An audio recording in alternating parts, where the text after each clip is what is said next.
Good afternoon. I'm Mike Hellman, Risk Management Director for Comark Equity Alliance, and today I'm joined by Trent, Risk Management Advisor. Trent covers Northwest Oklahoma and North Central Oklahoma and a little bit into South Central Kansas. We've been out in the country here a lot here lately, and one of the questions we've been asked a lot about is the Farm Bill. Some of these Farm Bill decisions that have to be made over the next couple of weeks. In late November, we had the extension of the 2018 Farm Bill, which was extended until September 30th of 2024. With that, there's not any real big changes for what they have to make decisions on. There's a lot of talk about whether there'll be a farm bill passed. What are you hearing as far as the new farm bill that they're working on right now?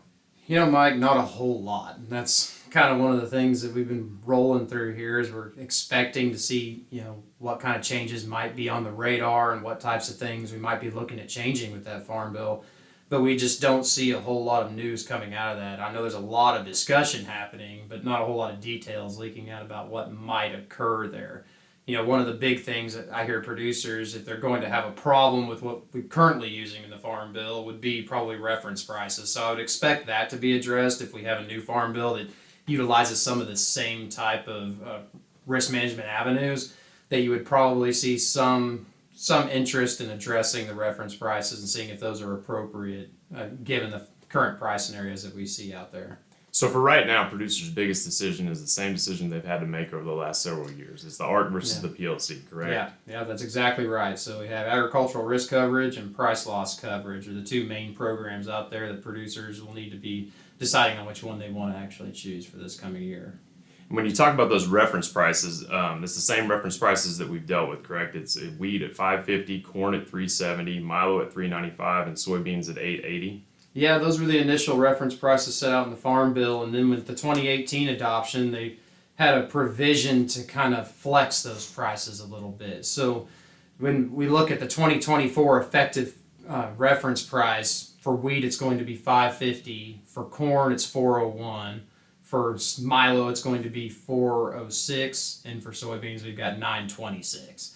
And that calculation it's a little bit complicated. The biggest that reference price can get is 115% of those initial prices that you laid out there, but they come up with that calculation by taking 85% of the 5-year Olympic average of marketing year average prices from the years before.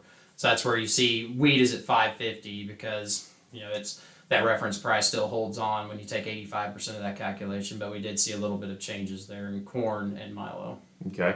So you're getting the same questions I'm getting out in the country. Guys are wanting to know, what are we recommending, ARC versus PLC? So what are your thoughts on the ARC versus PLC and by crop specific? Yeah, there's some concrete ways to look at that, and there's some art that goes into those decisions for sure. It comes down to a producer's risk preference level and what they think is going to happen. We spend a lot of our time talking about wheat, so my examples usually revolve around wheat. So if we're looking at that $5.50 reference price, you consider what are the chances that the wheat price will go below $5.50 in that coming year. So we see that reference price being calculated based on the marketing year, so that's June to May for wheat. And it's weighted based on when wheat is sold. So you'll see a larger portion of wheat being sold right around harvest, so the harvest price has a bigger influence on that marketing year average price. And if I'm going through time as a wheat farmer here and I'm looking at if we're signing up here for that deadline is going to be March 15th, if we're looking at signing up for that next crop period, well, what is the wheat price going to do in June of 2025 and moving forward, or June of 2024 moving forward to May of 2025? That's kind of the time frame that we're looking at trying to make that decision. And the way prices have been moving, we see prices going, or look like they could go below that $5.50.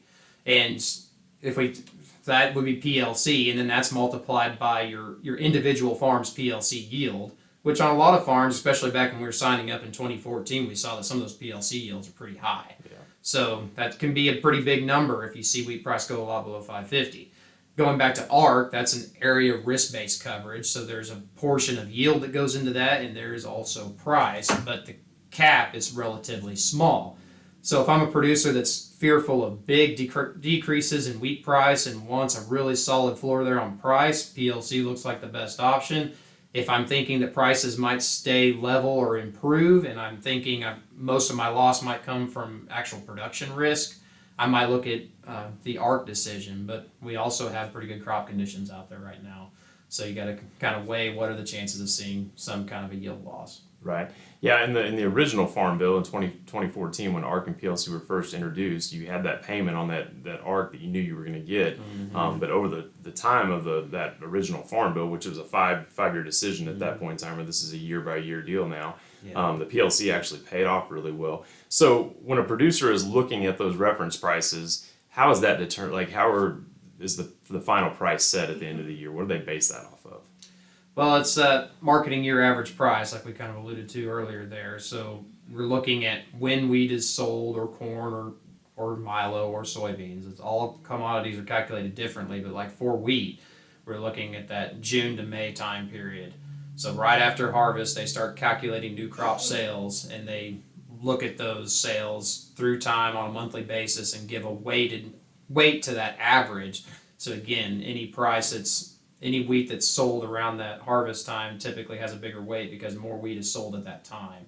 And then when you get to like the December through May time period, very little wheat is sold. So those prices have less effect on that marketing year average price. Okay.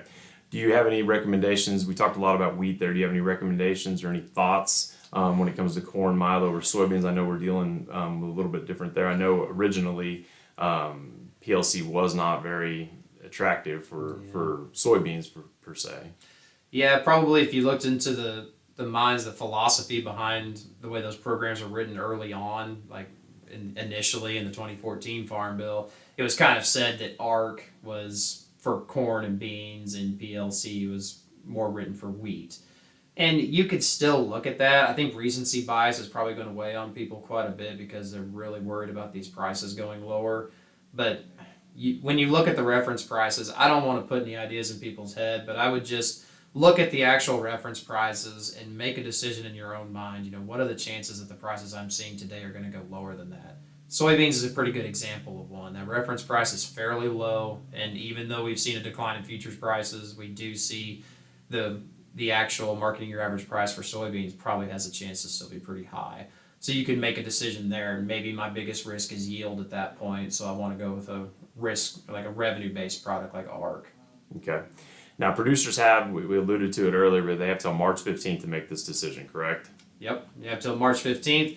A lot of producers I've been talking with, we initially were walking through some decisions, and wheat price was fairly high. We didn't know a lot about this coming crop, so we were sitting there thinking maybe ARC was the best choice, and some people signed up in that. If you're changing your mind now and you've seen prices come down and we look like we're going to have a good crop, and you're kind of getting ideas about what you think is going to occur, you can change that decision up until March 15th. So if that's something that you're thinking you want to change, I would get an appointment on the books with FSA to make those changes so you can go, beat that March 15th deadline. We don't want to push any of those appointments right up next to it. Right, great info, great point. Yeah, you can still make those changes if you decide to. So as we talk about risk management, the Farm Bill is a big part of your risk management deal. Mm-hmm. We're dealing with some crop conditions that we haven't seen here the last couple of years. The wheat, yes. As we drive around, the wheat looks better than it's looked in the past 2 years. Our moisture profile's there. Producers seem to be pretty encouraged about it. But the one thing that's not working for them is the price. This is the lowest price we've seen over the last couple of years. So how can a producer, what kind of tools are you recommending right now for them to be able to use, some strategies to be able to help lock in the best price that's out there for them right now?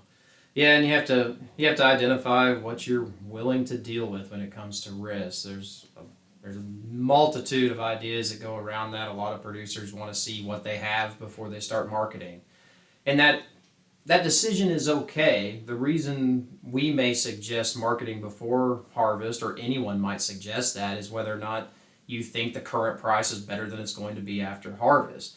And as a manager on your farm, you're selling information. And what information you have is the amount of wheat acres you've planted and what you expect that to produce. So when you think about ways you can utilize that information to make more money, forward contracts is one way to do that.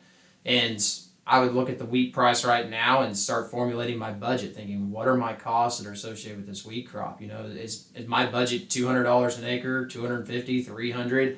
I mean, when you start getting into those higher numbers, and the more producers I talk to, the closer I'm getting comfortable with saying, $250 might be that actual number for North Central Oklahoma, at least.